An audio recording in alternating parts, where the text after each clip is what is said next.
Malgré les discrédits lancés contre le contingent tchadien en République centrafricaine, nos forces de défense et de sécurité ne baissent pas les bras.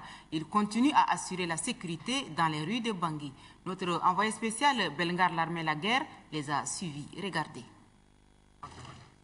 En dépit des attaques perpétuées contre leurs convois et qui se sont soldées par la mort de leurs frères d'armes, le contingent tchadien de la MISCA est plus que jamais déterminé de mener à bout sa mission régalienne. Placé sous le commandement du Comforce de la MISCA, le général Toumantou Martin, il patrouille jour et nuit dans la ville de Bangui.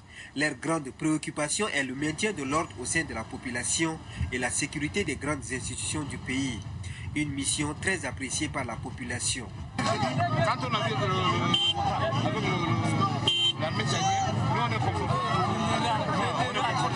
Ça commence à aller, on n'a pas de problème avec le chrétien, il n'y a pas de problème entre le musulman et le chrétien. Nous, je crois qu'avec le temps, ça va bien arranger. Dans les rues de Bangui, les convois des soldats tchadiens de la MISCA ne passent jamais inaperçus.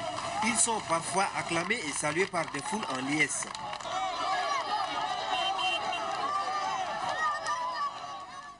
Pour le chef du contingent tchadien qui dirige la patrouille, les anti-Balaka ne pourront jamais mettre à mal le moral des troupes. La ville en général est calme, sinon les quelques quartiers qui a eu toujours des malfrats, les anti-Balaka sont toujours les fiefs.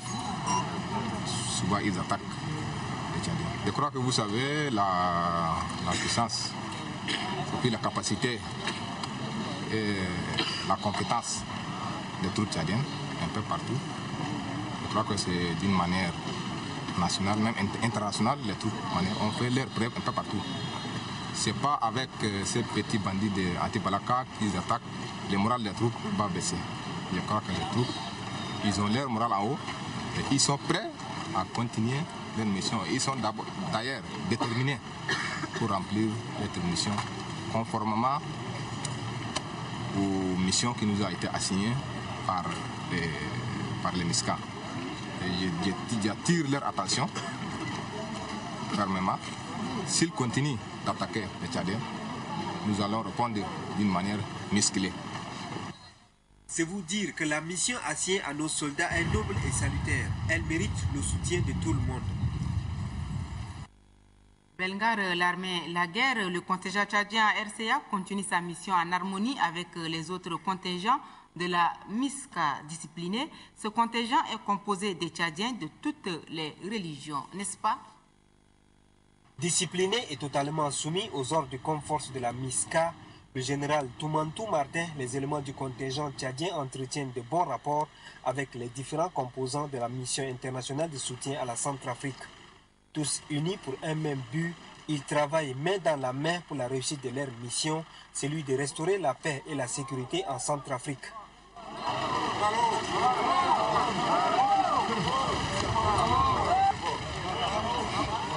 Au quartier général de la MISCA, la cohésion est parfaite au sein de la troupe. L'armée tchadienne est véritablement nationale et laïque. Pour preuve, chacun pratique sa religion. D'un côté, les musulmans, de l'autre, les chrétiens, mais aussi les non-croyants.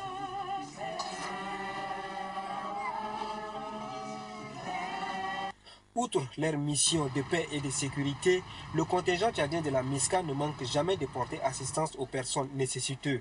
Leurs actes quotidiens témoignent de leur volonté d'instaurer une bonne cohabitation entre chrétiens et musulmans centrafricains.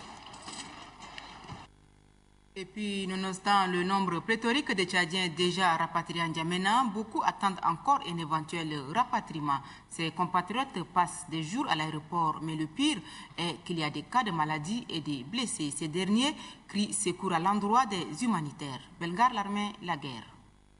S'il y a une situation qui peut être qualifiée de drame humanitaire, c'est bien celle que vivent des Tchadiens en attente d'évacuation à Bangui.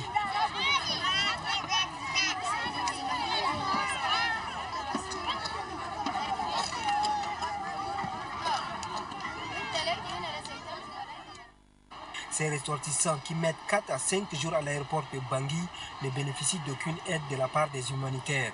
En dépit des appels du président de la colonie tchadienne, ni le Haut Commissariat aux réfugiés, ni Médecins sans frontières, aucune ONG n'est venue vers eux. Ils bravent la faim et la soif. Le pire est que parmi eux, il y a des femmes et des enfants malades. En guise d'illustration, cet homme, en compagnie de sa femme et de son enfant, sont grièvement blessés par les anti-Balaka pendant leur transport à l'aéroport. Ils espèrent recevoir les premiers soins à leur arrivée en N'Djamena. L'on ignore les motifs qui empêchent les organisations humanitaires à leur venir en aide.